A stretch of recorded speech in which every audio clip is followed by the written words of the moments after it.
Welcome back to the COS Business Podcast, the #1 podcast in Colorado Springs. My name is Andrew Hasley, and I am the host of the show.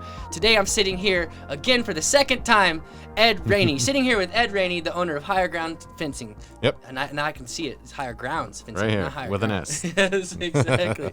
All my guests should just come in with it written on their hat, so that I should know. Yeah, that's what we do. And tattooed on their forehead. But yeah, man, so can you tell us a little bit about your company? I know we've already talked about it on the last episode, but we can revisit that a little bit and maybe with some changes that you've had to experience. Yeah, we build fences. We build a lot of fences, mostly cedar. We do some vinyl here and there, chain link, whatever comes down the pipe, so to speak. But our bread and butter is cedar fencing, especially custom cedar privacy fencing. Some of this stuff gets kind of up there in price, but it's beautiful when it's done. Yeah, and I've seen some of that work. Yeah, my guys build some good stuff for sure. It definitely looks good. And I know we talked about that a little bit on the last episode, but we can talk about it again if we want to. Got all day, baby. All right, so before we dive into this episode, we're going to roll the intro music, and then we'll get started. Good. This is a show where we have real conversations with entrepreneurs and business owners who are mostly in Colorado Springs doing things in the community of Colorado Springs. Yeah.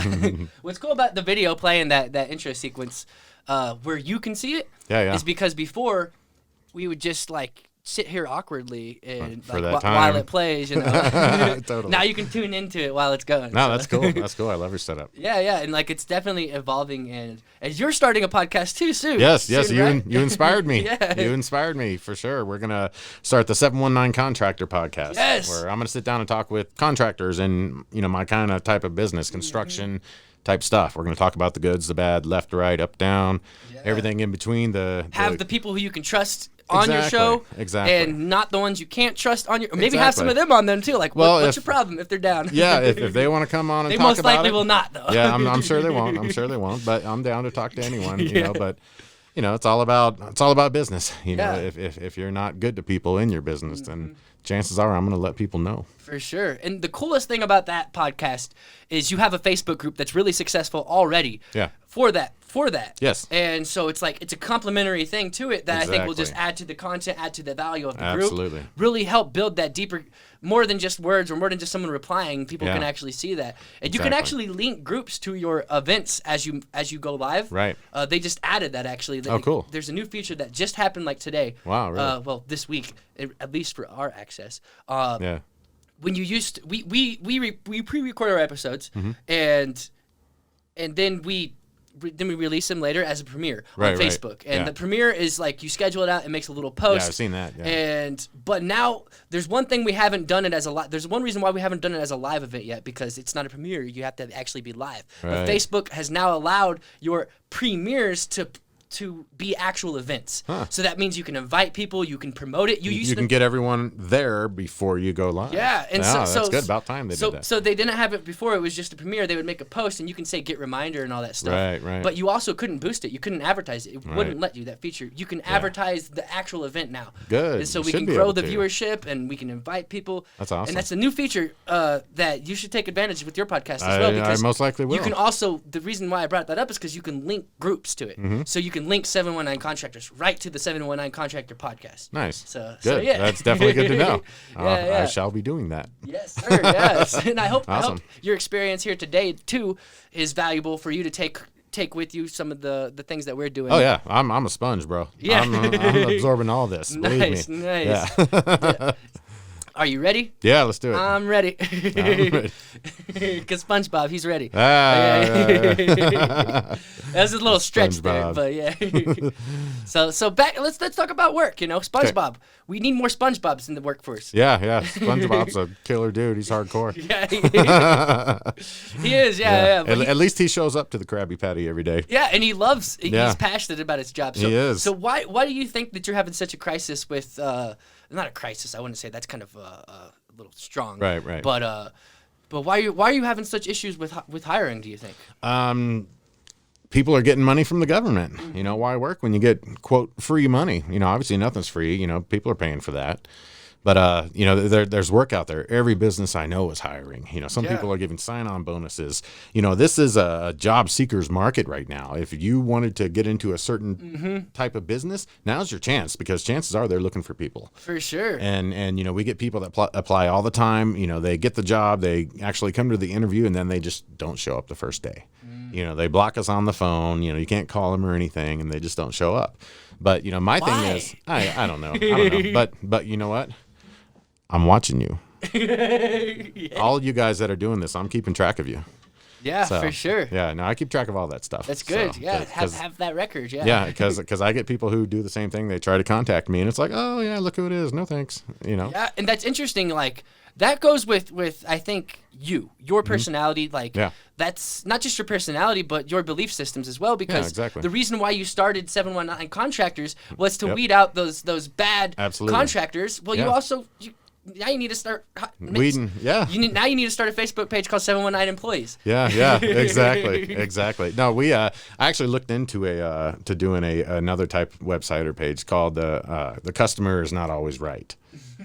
And my lawyer's like, well, that's a good idea if you like the word slander, because that could go down that path very easily. Because basically, there's lots of shady contractors out there. I started the 719 Contractor page to expose them, let people know there's good contractors too that work really hard that you could trust. Those are the guys that I'm going to be interviewing, promoting, and all this good stuff. But there's just as many kind of shady type homeowners out there too. We've been taken advantage of. A lot of companies I know have been down that road. Yeah, it goes both ways. Yeah, it goes both ways for sure. So I would love to be able to, warn people about potential problems as far as clients coming in. But But you that's take care of, even if the contractor's good, you want to take care of them as well. Exactly. I mean, they're just as important as the homeowner. Exactly. and nowadays, some people are just out to screw someone. That is their whole mission. That's what they're doing. I'm going to call this guy and see what I can get away with. And it's sad that that's the way it is, because people have this customer's always right mentality. It's been ingrained into them for years and years and years, and that's not true. The American culture. For absolutely. Real. Absolutely. And that's not true.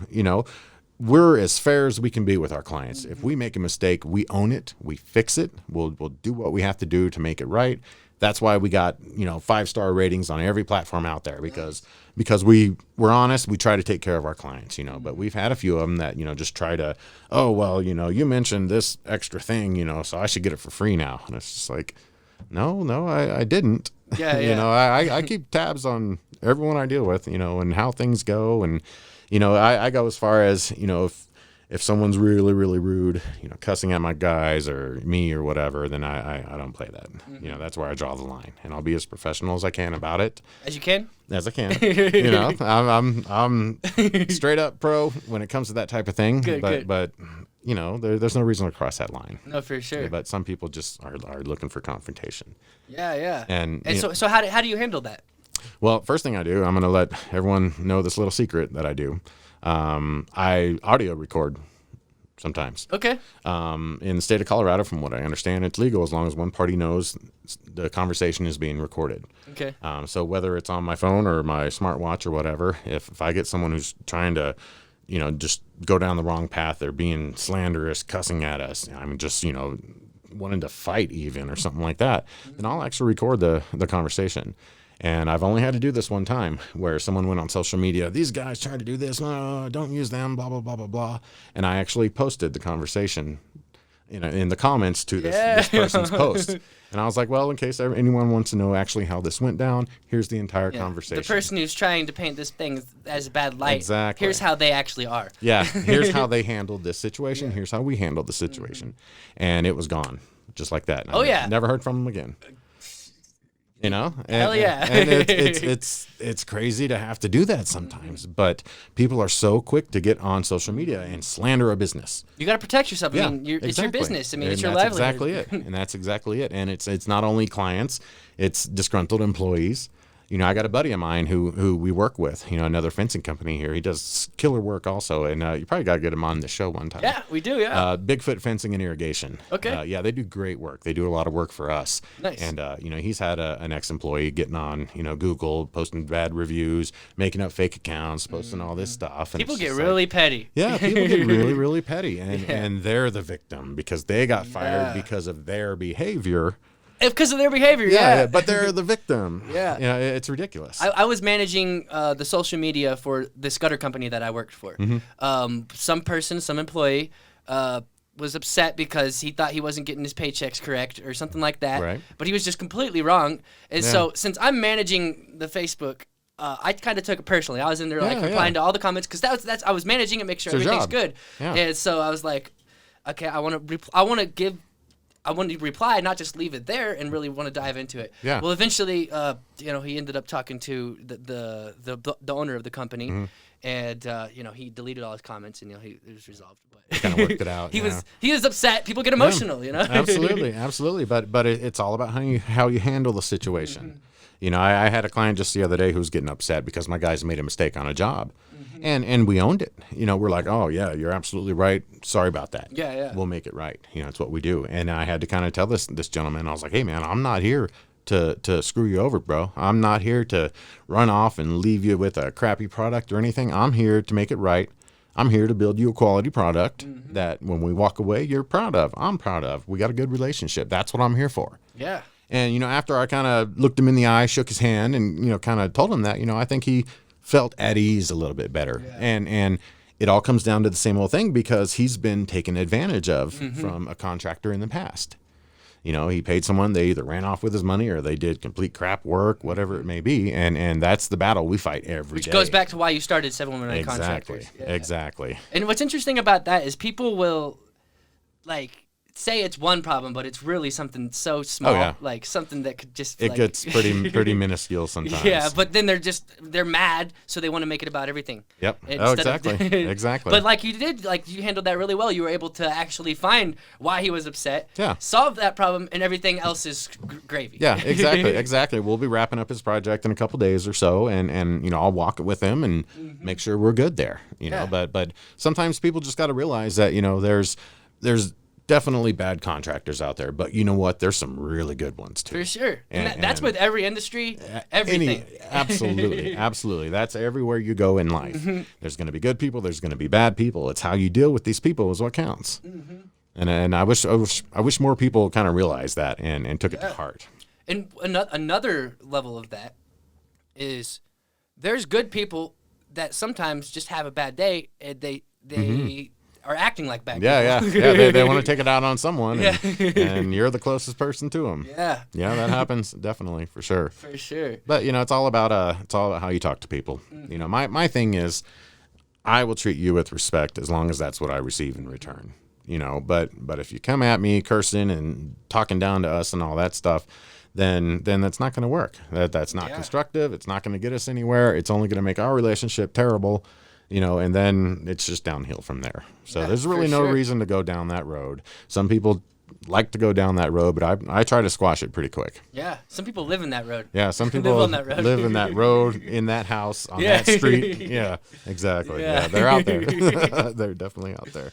Okay, so Marcus, is everything sounding good in the audio wise? Is my voice coming in clear? We could probably benefit. We could probably benefit from you just being a little bit closer. Yeah. I'm just thinking about me editing later. Right. Okay. Yeah. I don't want to get all. I didn't want to redline anything. Oh no, you're good. The reason, the closest is the best because that allows for the clearest audio on your mic. No, absolutely. And so actually, it sounds clearer even as I got closer. So maybe I need to take my own advice. Sounds good. So I just wanted to make sure I know we're 15 minutes into it, but always conscious of the quality because we put a lot of work into the show. It's absolutely. Why would we put all this work into if one little thing's off? So absolutely. Believe me, I know how it goes, man. I said, I'm kind of in the same industry. Yeah, you're in the audio. Aspects. You know what a noise gate is, an EQ is, everything. Yep, I got all that stuff too. Yeah. So how's that been for you? Do you still do music? It's good. Yeah. No, I got a full studio in my house, and I recorded my band's last album that we released, of course, right when COVID hit. So. Okay. Couldn't have been a worse time to release an album, but we did anyway. Yeah, well, there were some people that pivoted, and a lot of musicians were able to take advantage in different ways. Yeah, exactly. Most of them were hunkered down and they were writing music and they're recording music, and that's what we did. Yeah. We just kind of got in there and did what we had to do, and I've recorded a couple of people since then, and just working on the next album. And okay, are all you guys local?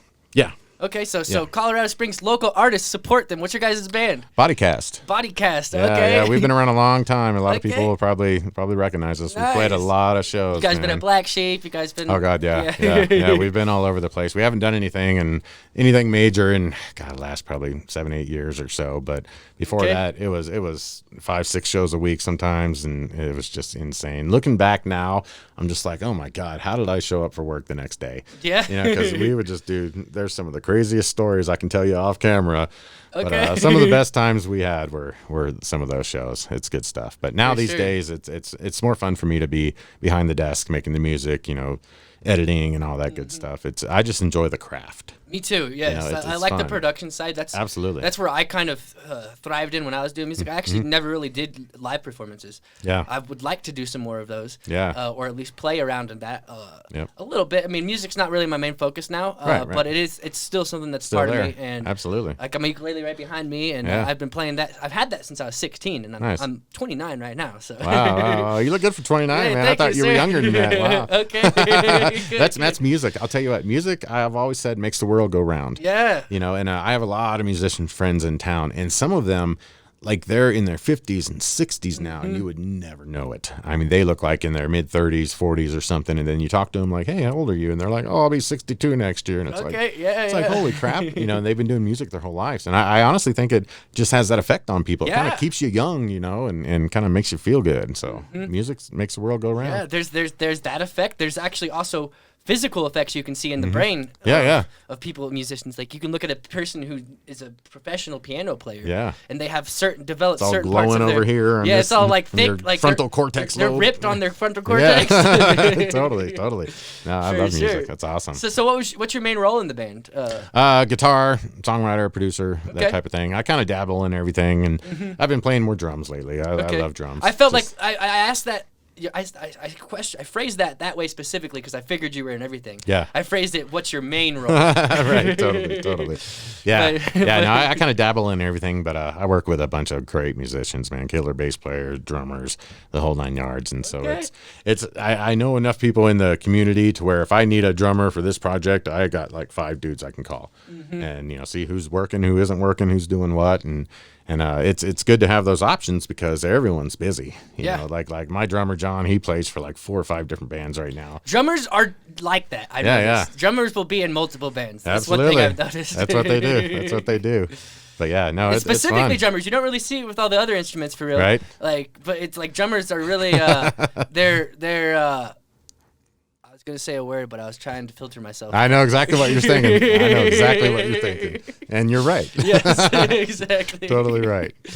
All right, cool, man. So how's business been outside of having to struggle with finding employees? How's everything going? Good. I mean, we're booked out. We're always booked out. We get, I do a bunch of bids every week. We get contracts coming in all the time. And, we just try to tack them on the workload. Where does that come from? The business. I know probably a lot of word of mouth. Yeah. You've been around for a while. Totally. Yeah, we've been around about 16 years. Okay. A lot of word of mouth. A lot of social media. We do a lot of advertising on social media. I usually budget $300, maybe $400 a month for advertising. First one I do is Craigslist. Craigslist built my business when I first started years and years ago. For sure. That's when Craigslist was at its height. Exactly. I was one of like 2 or 3 sprinkler guys on there, and I would just make sure my ad looked better than everyone else's, and I'd get the majority of the calls. Exactly, yeah. And then that's still the principle I follow now, with my fence advertising on there. If you go through all the fence guys on there, I don't understand what some of these guys are thinking. You're trying to gain business. You want to make your ad as appealing as possible. Pretty pictures, bright colors, this and that stuff. And a lot of these guys don't get it. They just, I do fences. Here's my phone number, no punctuation. Half the words are misspelled. And it's just like, it's like, bro, no one's going to call you, man. And one thing I noticed about you too that I think a lot of business owners who are watching this could take advantage of, and it's kind of counterintuitive for my business, but I think it's very valuable. You go on, you pull your fucking cell phone out and you record your face and you actually talk to the camera. You're that goes a long way. Like it's authentic. Those actual ads where you're just pulling your phone out and talking. That's our most effective ones. I bet it is. Yeah. Absolutely. And you don't need to hire a video production company. You can start now. Exactly. The live broadcast on Facebook is pretty powerful. Yeah. After we do a big job or something custom, looks real good. If I have the reception, then I pull it out and I talk to everyone, and as soon as it posts, I immediately boost it. Mm-hmm. So a lot of those ones we do. So you boost the lives. I boost the lives. Okay. Boosting the lives is 10 times more effective than boosting a production type video. Yeah. Because why do you think that is? I've tried them. Okay. I've made actual videos, commercials. We had TV commercial 10 years ago and all that type of stuff. And I've boosted all those, and they don't get near the response that a live broadcast does. Yeah. And it's all about your marketing, your gimmick, your how people view you.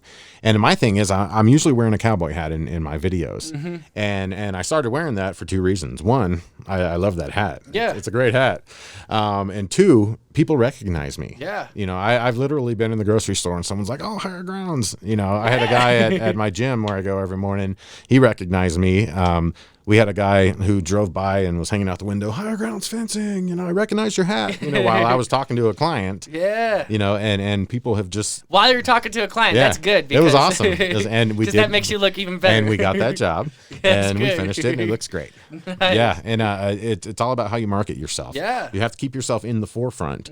And, we get people all the time where I show up to do their fence estimate, and they're like, "Oh, you're the guy on the video." Yeah. And exactly, that's what I want. And they like that. Exactly. And that's cool because you can equate it to this.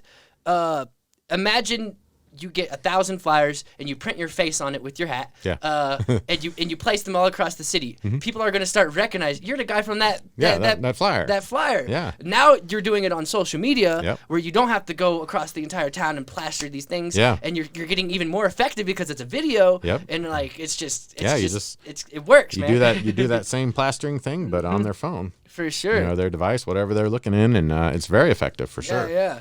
And so the reason why I think boosting a live is more effective than maybe a highly produced commercial is because it has that authentic. Exactly. And when you're live, you have no edits. You have to be real. You have to just be on the moment. You got to be on your game. People connect with those. Even if you mess up, people connect with those. They attach to those little flub ups. Yep. And so that's where I kind of do something a little different, than your traditional TV commercial. I create this thing called a video business card, and it really draws.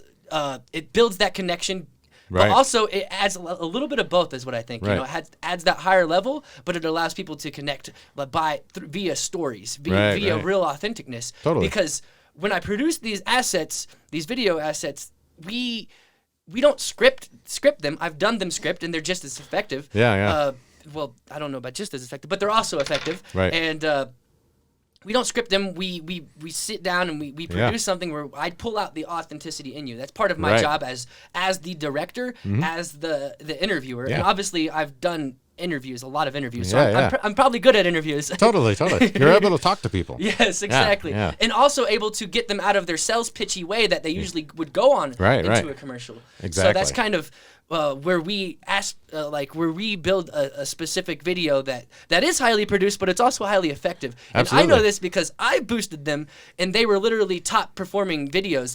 Because Facebook will tell you in one of the stats that they give you, performing higher than 80% of all other videos. Right. And so it's like, and that's good. I had That's where you want to be. The video business card I did for myself was doing that. Awesome. And so it's like, because I also boosted it. These video business cards can be used without advertising. Right. They can be used inside of strategies that you already have as a defensive thing, but they can also be used as an offensive thing where it's actually being spent on ads. Yeah, and that boost is very effective as long as you have your targeted audience, your demographics, and all that kind of down. Yeah, if you know, Yeah, and I've toyed with it forever now, so I got it down to where I just click on this target audience, and it pulls up this broad range and all this stuff, and so it's pretty quick. Even with the last interview we did on your show here, that, like I said, I got a lot of people who recognized me from your show and specifically called me because of you. That's awesome, man. I freaking love hearing that. Yeah, I know, and that's that's what we're doing here. That's the whole reason I assume you're doing the show, to bring awareness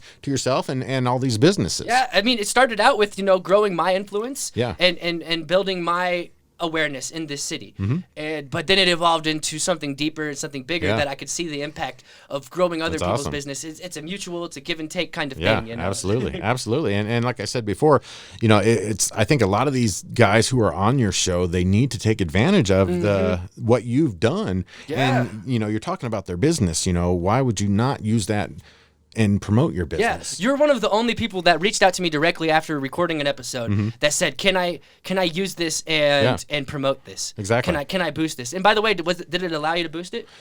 I don't remember.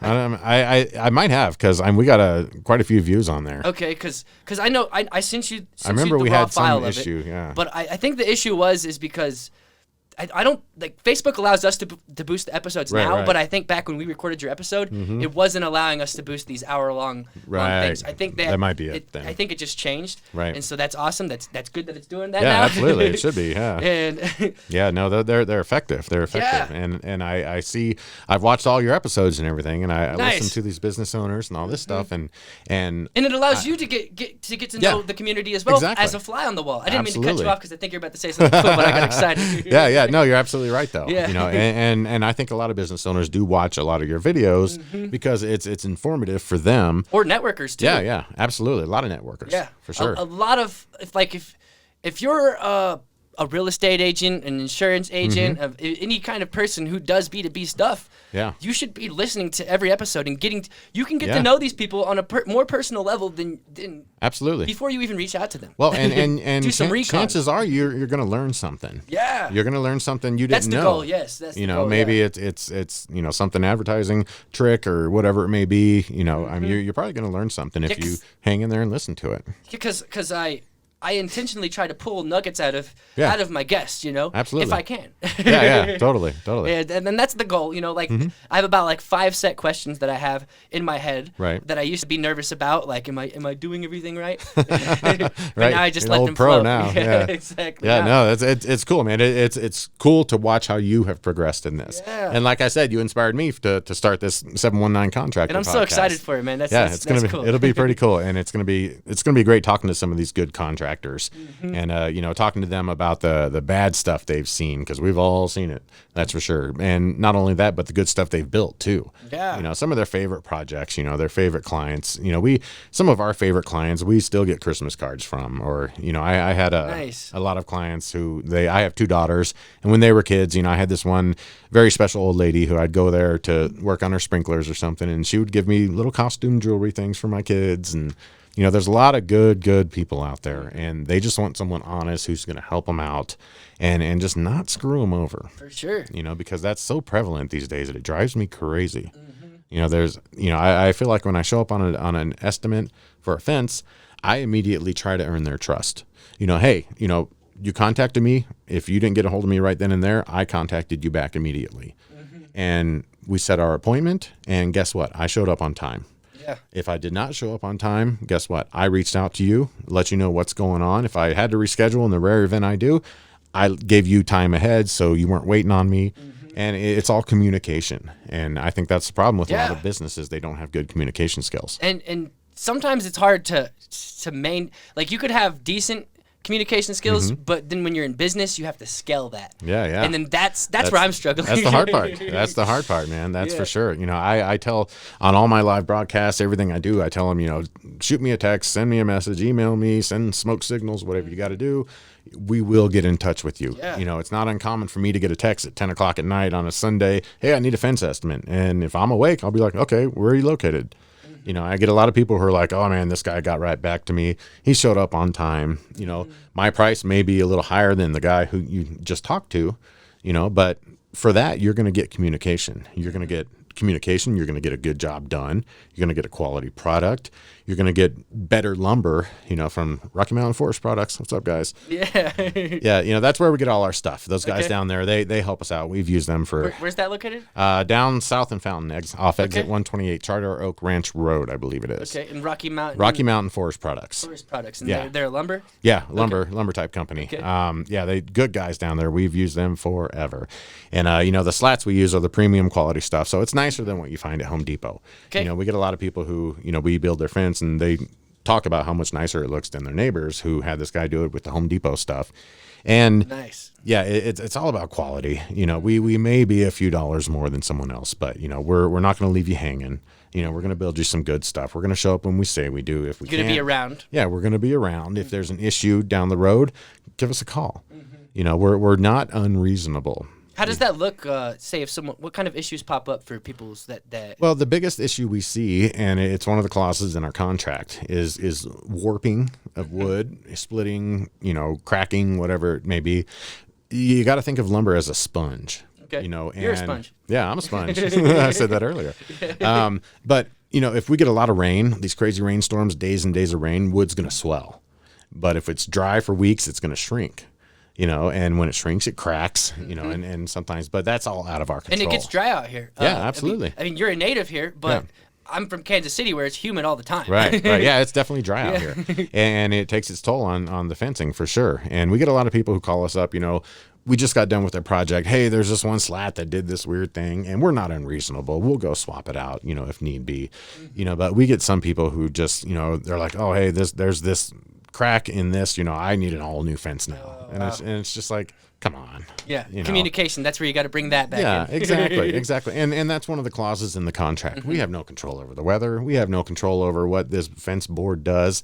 We'll be as reasonable as possible. We'll try to make it right. We'll make an honest attempt to do that, you know, but we can't be taken advantage of. Yeah. You know, there's times when we have to put our foot down for sure.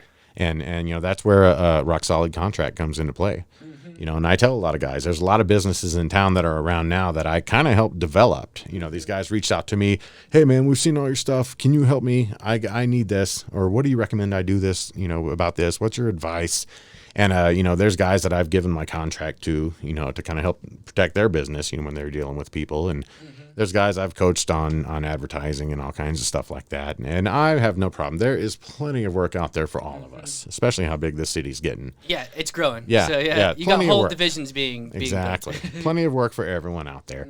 You know, I have no problem helping people develop their business as long as they're in it for the right reasons. Yeah. You know, if you're shady, if you're looking to take advantage of this person, if you're not going to call that guy back because he's confrontational about something, then I don't want to work with you, because you know what? That's one of the golden rules of business. If someone has a problem with you, you need to hit it head on.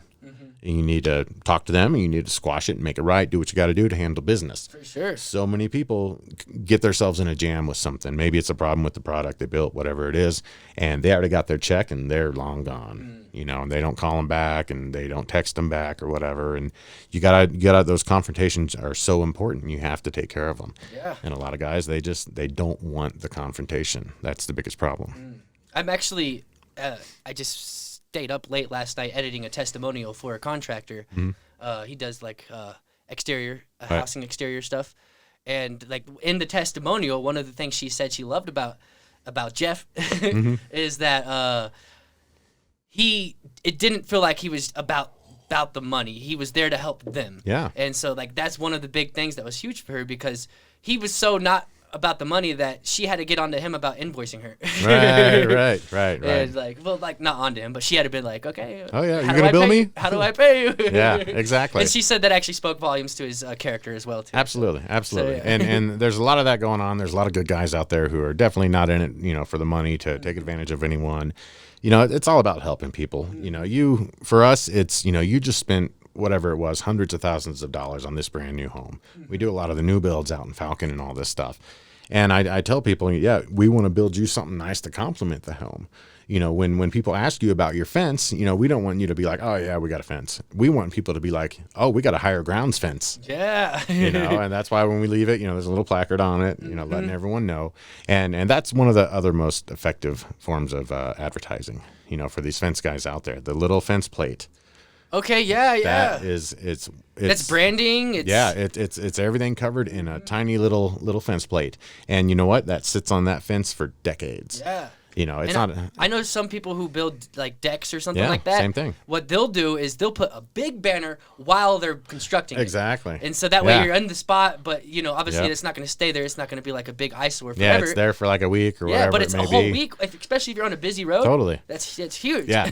We did that years ago. We had like a little, almost like a real estate sign that we stuck in the yard. Hey, fence being built by Higher Grounds. Roofers do that all the time. Yeah. And exactly. And it was cool until we had one issue where someone had a legitimate interest in it. They wanted to come see it, but, they show up after hours. The sign's gone. We're not there. We put it out every day. And they show up after hours, and this guy was in someone's backyard looking at the product. Oh, wow. And, the homeowner came out like, who the hell are you? And he's like, oh, I saw that sign. I just wanted to see what was going on. And it's like, yeah. And so that's when I was like, okay, we're not doing that anymore, because I can't have people going on clients' property. Yeah, even if it just happened once, that means it can happen again. That was like kind of a rude awakening. I was like, ugh, that's not good. Who knows, if that guy had good intentions or not. I'm sure he did. There's no issue with it. For sure. But it kind of made me kind of rethink that type of thing for sure. But it's all about branding and those fence signs, man. You can get them made pretty cheap. Fenceplates.com is where we get them. Nice. For all those fence guys, there's another tip for you. Hooking it up. Yeah, fenceplates.com. They're not very expensive and they're high quality, and you stick them on there. And sometimes we replace a fence that's been there 30 or 40 years, and there's a placard from the guy who did it 40 years ago. Nice. And we get a lot of calls off those people on their walking their dog. They see a nice fence and they just got their cell phone. They take a picture, or they text me or call me right then. Or very, very effective. And clients are okay with that? Yeah, okay. Yeah. Some guys make these big gigantic signs. I'm not game with that. No one wants a giant advertising billboard on their brand new fence. Exactly. Ours are like 3 inches by I think like 6 inches or something like that. Okay. So it's big enough to where you can see it from the road, but it's not a giant eyesore. Yeah, some of these ones I've seen these guys do, I'm just like, oh my God, if I was that homeowner, I'd be like, as soon as you drove off, I'd be taking it down because it's just, like definitely, it's huge. And it's kind of like evergreen in a way. Like if you think about like evergreen content on like YouTube, things that can just work over and over again. Yeah. But like say you're building a fence like every day or so, or I don't know what your frequency is, but if you're doing that for the past 16, 13 years, that's a lot. That's a lot. Like, and that's stuff that's staying there and it's just building. Yeah, it's like, absolutely. That's kind of the compounding in a way. Absolutely. And it's not every job that we put them on. Some jobs it just doesn't make sense. It's tucked way back in this area where no one will really see it. But then again, some of these jobs, like we did a gigantic fence on Constitution just east of Murray. And if you drive by, you'll see like 4 of them on this gigantic fence we did. Strategic. Yeah. And that was the whole design. I knew if we got this job, I was like, oh, this is going to be great for advertising. And I'm doing the same style across the cul-de-sac for the neighbor now. I had a guy call me the other day because they saw it. Yeah. People have literally stopped in the median to take a picture of the sign and, hey, I saw this. Can we talk to you? Where do I get that kind of fence? Yeah, exactly. It's super effective. Yeah. And even if you think about it, like even if it's just like say it's in the corner, like where no one can really see it, but say someone has like their nephew or their uncle over, and their uncle's having a beer in the backyard. He's like, oh, this is a nice fence. And No, it works out. It works out. And, it's funny because we get a lot of homeowners lately because the price of cedar is just astronomical. Lumber's gone up like 200% or something crazy like that. Yeah. And, we get a lot of people who ask us if we can use a lower quality lumber. And it breaks my heart to tell them no. And you have a standard. Yeah, I have a standard I have to uphold. It's Higher Grounds. Yeah, it's higher quality. That's why we chose that name. And some people want to use like the treated lumber you find at Home Depot or Lowe's. Treated lumber is good for some things. It's not good for fencing because it warps. I've seen fences completely do one of these become detached from itself because it warped out so bad. And that will save the homeowner some money using the lower quality stuff. It'll definitely save them some money. The fence will look great in the beginning. Exactly. And the problem with that is, 6 months, a year down the road when the fence looks way worse than it does now, someone's going to talk to that homeowner eventually. They're going to be like, oh, man, look at that fence. Who the hell built that? Yeah. And the homeowners will be like, oh, Higher Grounds built that for me. And, that's not the reputation I want. Yeah. So I have to tell them, we can't use that cheaper stuff. But, because I've been working with my lumber supplier so long, we're able to get a good deal on the quality lumber. So it's not really much different than what you find at Home Depot or Lowe's because we buy it in bulk. Okay. So it kind of helps everyone out. So how has the lumber inflation affected your business? It sucks. Yeah. Yeah, there's no doubt. Is profitability lower down? Yeah. One out of every, say, 2 to 3 or 4 bids that we would do, we'd actually get a contract for. Mm-hmm. And that's come down a little bit, because we get a lot of people who we give them the price for the fence and they're like, oh my God, we didn't think it'd be that much. Mm-hmm. And I tell them, I'm like, yeah, I know. And believe me, I know. And we get people, who have to save up for a project because some of this stuff, it's not cheap by any means. Mm-hmm. And we give them a bid, say a year and a half ago, and then they call us like, hey, we're ready to do this project. And, it's, of course, it says on all the bids we go out, they're good for 30 days. Now it's good for 2 weeks because of inflation and how frequent it is. Yeah, you've had to shorten that. Yeah, for sure. But we get people who are ready to do their stuff, a year and a half later, and I tell them, okay, well, I look at all up their stuff and I send them a revised estimate, and obviously it's changed. Yeah. Lately it's changed quite a bit. And thankfully, at least everyone's pretty aware of the lumber inflation, so you don't have to probably do much explaining. Exactly. Yeah, I still try to let them know because I'm sure they see it at the gas pump, they see it at the grocery store, and lumber's been affected more than gas or groceries anything. Yeah, it is just absolutely crazy. I mean, it's a meme right now. I mean, you see so many memes. Totally. Yeah, I actually posted something earlier today to a friend of mine. They said something about like a fighter jet, and I was like, well, I got some old fencing lumber I'll trade you for. Yeah, exactly. It's about even. That's the meme right there. Yeah, exactly. That's the joke. Yeah. It's crazy just how expensive it is. It's terrible. Hopefully it comes down. I'm not holding my breath anytime soon, but hopefully it doesn't last forever. But we'll see. You can't really predict those kind of things. Exactly. But you can just let it happen, I guess. Yeah, just got to roll with the punches, man. That's all you can do. But you're still doing well. Business is still thriving. Yeah, we're still good. We're still booked out. We're booked out. I think right now through mid to end of September or so. Okay. And, to me, that's great. I love that people are willing to wait 2 or 3 months for us to build their stuff. That says a lot. Mm-hmm. We get a lot of people who are leery about giving us a fence deposit. And I try to explain to them, I'm like, well, I can't, as much as I would love to. I'm sure you're an honest guy. I'm sure you're a great person.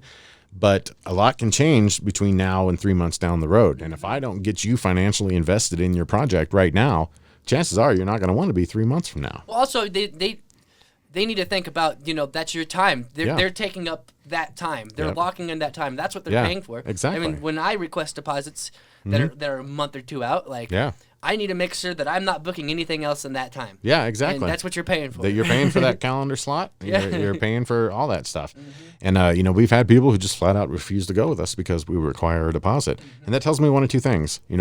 One, they've probably been burned before, which I can't blame them. I get it. I understand it. It totally sucks. Mm-hmm. But on the flip side of that coin, I have too. I've been burned, by a homeowner. Mm-hmm. And, so, I figure you've been burned. I've been burned. Let's find that common ground, 50% down, and you're not paying all the way. I'm not getting everything, but I'm reserving your stuff. I'm getting that time slot down for you. That's what I request, a 50% deposit. And I think it's fair. Mm-hmm. And if they do, I encourage everyone to do some research on me. Look me up, Google my name. I'll come up all over the freaking place. Yeah. Look at my business, look at my reviews, look at my customer testimonials, look at our product. If that doesn't put your mind at ease as far as working with me, then I don't know what else I can do. Yeah, exactly. Then you got to move on. Yeah, exactly. They got to move on. And that's another thing I learned the hard way, 10, 15 years ago. We were maybe booked out a little bit and okay, well, I'll hold that spot for you. I'll be there in 30 days. Then you contact them right before, hey, we're ready to build that fence for you. Well, me and my friend did it, or I had this guy do it. We couldn't wait. And sorry, we didn't let you know. Yeah. And so then I'm scrambling, trying to find work and all that stuff. So yeah, deposits are important. And if you're a legit contractor, you should have no problem getting them. For sure. But there's also some contractors that don't require deposits. They have the capital to be able to take that risk with clients. Okay. And I'm sure they have a good contract. They make someone sign and all this stuff, but a contract only goes as far as the signature on it. Mm-hmm. It's not worth a contractor's time to pursue someone who didn't use the contract, didn't do the project. Yeah, exactly. It's not worth me taking you to court because you signed off on this $10,000 deal. Now you don't want to do it. Exactly. I'm not going to waste 2 days going to court to fight you. It's a waste of time. It's a complete waste of time. So yeah, it's a double-edged sword for sure. But some guys do it their way, we do it our way, and it works out. If they're doing it their way, they must be doing it for a reason. Yeah, and I don't even consider it. I don't even consider a done deal unless I get a deposit. Absolutely. It's like all it is just shit talk to me at this point. And they got to be financially invested in what you're providing. Exactly, You know, if they're willing to put money down for you or your service, then you know they're serious about it. Yeah, because I've counted my eggs before they hatched way too many times, learning through my business that I get excited. I would get excited about a project that I'm about to do, and then it just wouldn't happen. Yep. So it's like, it's not even a real thing until you put that deposit in for me. Exactly. And once that deposit's down and everything's locked in, you know you got the work coming in. The interesting thing about that is I've gotten deposits, and I've tried following up with these clients, and like I've had a client ghost me after paying a deposit. I've had that happen too. Like it makes no sense to me. Obviously, you know, some people like their views on money, I guess they're able to afford not being able to. It's not a big deal to them. It's not a big deal, even though it's like a lot of money. But exactly. But it's not to them. Well, and that comes down to what they might view as a lot of money versus what you view as a lot of money can be oranges and apples. Yeah, I mean, I know like millionaires who are frugal as fuck. Penny pinchers and yeah. And you know what? I've dealt with a lot of them. Some of them are really, really cool people. They've worked their ass off to get where they are in life. Yeah. Some of them are just dicks. Yeah. You know, there's no other way to say it. You know, they're just rude people. They've become accustomed to everyone kissing their ass because of who they are and the money they have. For sure. And you know, my view on business is I don't care what your status is. You're a millionaire, you're not a millionaire. You know what? Because everyone's money is the same color. Everyone's money's green. And you're going to get the same service, whether you're a millionaire, you're not, or whatever. We're still going to build you something nice. We're still going to communicate with you and all that stuff. You treat me with respect, you get respect back. Yeah, that's what it comes down to. Yeah, well, sweet, man. Is there anything you'd like to promote today specifically before we start wrapping this up? Just the 719 Contractor Podcast. First episode's going to be coming out here in another week or so. Okay. I got a bunch of guys lined up for interviews and stuff. And so we're getting the bugs worked out and all that stuff, and that should be coming out. Sure. And pretty soon I'm going to have you. Oh, yeah, I'm going to turn the tables on you. I'm going to have you down there. We're going to talk about your business. I'm not a contractor, but you know what? I do have people sign contracts. And then so you're a contractor. You may not be building a house, but you know what? Like I said, you inspired me to do this. Yeah. And I watch your stuff, and I appreciate you having me on. So I think it would be a good turnaround to get you on there and let everyone know about your podcast, because what you're doing here is awesome. It's really cool. For sure. And you know, podcast on podcast is a good community. A good way to promote a podcast is by going on another podcast. Absolutely. But besides that, the 719 Contractors page, you know, I want to promote that a lot. Lots of good contractors on there. What's the benefit people get from being in that group? Well, I try to look into contractors. You know, I kind of minimal do what I can do to make sure they are legit or whatnot. And you're usually comment on everything. Making sure, like, hey, homeowner, make sure you fill out all this information. Yeah, I watch everything pretty closely. If a homeowner's looking for someone to do a certain project and someone just replies with, oh, you know, John, whoever, they tag a person in it, I remove that comment, and majority of the time I'll kick them off the page. Okay. Because I've made it crystal clear since I started the page, you know, strategically I've made it clear. I've posted about it. I used to post that first comment on everything, warning everyone, post company information. Don't just tag your buddy. Don't do this. If you can tag your friend, you can tag his business just as quick. Yeah. You know, and I encourage everyone to do that. So you moderate the group to make sure it's high quality. Exactly. I try to keep the riffraff off there. You know, if they're criminals and these homeowners or whoever it is provides me evidence of these allegations, that's the most important part.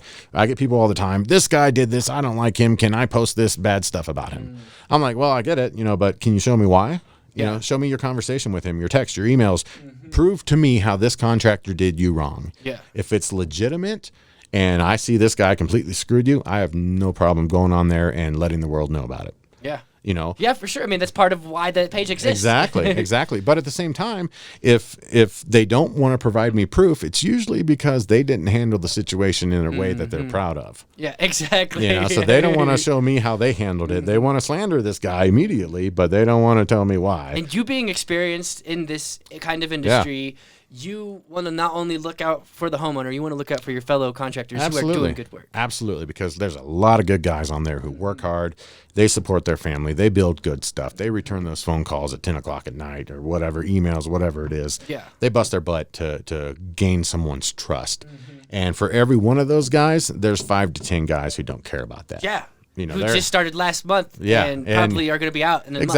Exactly. Well, it's like roofers and fencers. A big storm comes in. Guess what? You got 1,500 new roofing companies that started yesterday, right after the storm. Yeah. And those are the guys who can start your roof tomorrow. You got people coming in from all across the country. Yeah, exactly. Same thing with fencing. When we had that bomb cyclone, in 2017, I think it was like January 10th or something.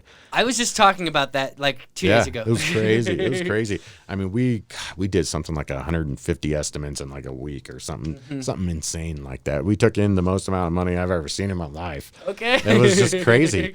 But at the same time, there were so many people who got ripped off. These guys just came in and just, this guy can start in 2 weeks, I can start tomorrow. And they added a tornado on top of the cyclone. Absolutely. And a lot of people got taken advantage of. So that's why I started the contractor page, to help homeowners, to help contractors. That's why I started the 719 Contractors Podcast, to talk to the good contractors, help them get their word out there. Let some actual awareness and connection. Yeah, let people know their story, what they do, how long they've been in business, the quality of work they do, that type of thing. So, everyone, I invite you to become a member of the 719 Contractor page. Check out my page, Higher Grounds Fencing. If you need a fence, call me. Yeah. Otherwise, I think that's about it, man. I appreciate you having me here. What's cool is I know you're familiar with like this kind of tech, because not everyone knows to adjust the camera if they want to talk to the audience. No. I'm talking to you right now. Now I'm talking to you. Not everyone knows how to utilize that. Yeah, so absolutely. I love it when guests pick up on that. It's important. It's important. Exactly. Yeah, you got to maintain that eye contact, that focus. Exactly. And, it's the same thing as meeting a new client and walking up and shaking their hand and looking them in the eye. Yeah, for sure. That's important. And so one thing that I'd like to mention a little bit. You say that if someone just tags someone without adding information, you delete that comment and potentially kick them off the page. Yeah. And I see value in that and a benefit of that. Of what you're doing, because you have pages like the 411 for the 719, where someone asks for a request like that, and you literally have 50 people that just tag someone. Yeah. Who do you know to pick? Who are these 50 people? Well, and you click on that and you look at that person's profile. They're not in the construction business. They're a deli cook at Walmart or something. They built a fence one time with their grandpappy 20 years ago. Yeah. So now they're qualified. And then that's what I try to combat against. Okay. If you keep that quality though. That's what I like. Exactly. And I tell everyone. That's what makes a group good. Absolutely. And we get people all the time who are like, thank you so much for doing this group. It really helps out. And I tell everyone, if you're becoming a member of the page, I do have questions you have to answer there. Just answer them minimally or whatever it is, so I know you're legit. Facebook just changed some other thing. I had to make it a private group instead of a public group because Facebook just changed something else. And overnight, I got bombarded with people from across the world, guys who, are in obviously some different country trying to become a member to press whatever, BS scam or whatever it is. So I had to make it a public group now to combat that because I literally woke up and I had like 50 people wanting to join the group, and majority of them were just complete scammer bots. Yeah, exactly. So now it's a public one, but you can still find it and answer the questions, become a member, or a private one. Yeah. Answer the questions, become a member. If you're looking for someone and you are a business, post your company information. This drives me crazy. I get a lot of people who want to advertise their business on the page, but they may put a picture of something they built. Call me for this with a phone number. And it's like, well, who are you? How are you not going to put your company name on your company advertisement? It's like, that's like business 101, For sure. Yeah. And, so I don't approve it. And usually for years I've sent them a message, hey, your ad was not approved because you had no company information in it. And, most of them are like, oh, sorry, and they revise it. But I've had a few people who just get all butthurt about it. And, oh, well, I don't know who you think you are and blah, blah, blah. And I'm just like, all right, well, you're gone. Yeah. I don't have time for that. Exactly. But I'm trying to do something good for people, good for contractors. And just follow the rules. It makes it good for everyone, and if you're one of them scammers, I'll catch you sooner or later. You watch. For sure, man. Well, sweet, man. This has been a good episode. Absolutely. Good long 55 minutes right here. Dude. That's a good one. Yeah. That's twice as long as the last one. Yeah. Well, we keep them around 30 minutes to an hour.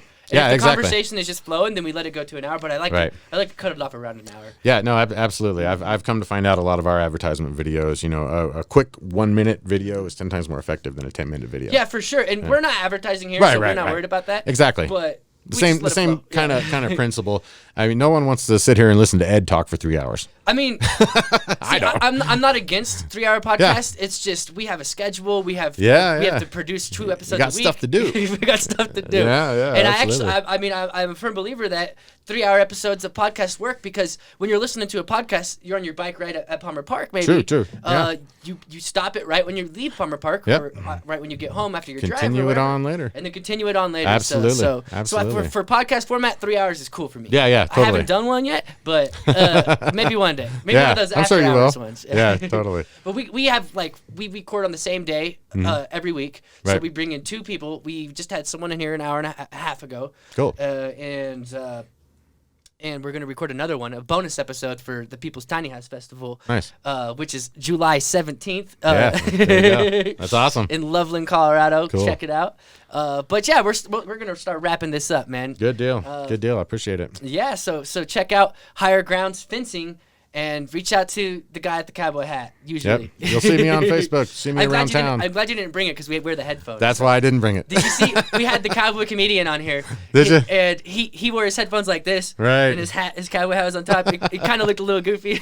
Yeah, I thought about that. I was like, I better wear the normal hat today. At least it says the business on it. At least it worked for him because he's a comedian. Right. So kind of added to the act. Yeah, exactly. Definitely. Cool. Well, sweet, man. Well, this has been the COS Business Podcast, and we'll see you guys on the next one.